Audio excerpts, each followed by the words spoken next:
আশা করি সবাই ভালো আছো। আজকে চলে এসেছি 58 গেটেতে।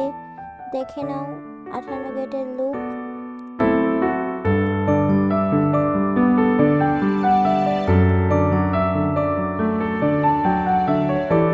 এইটাই সেই 58 গেটের ব্রিজ।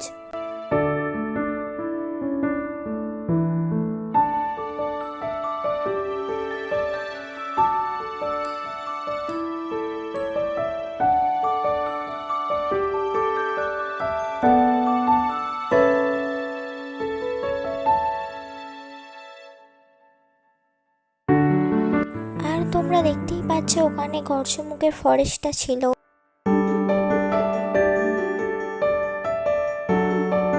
ভিডিওটা ভালো লাগলে লাইক সাবস্ক্রাইব করে দেবে।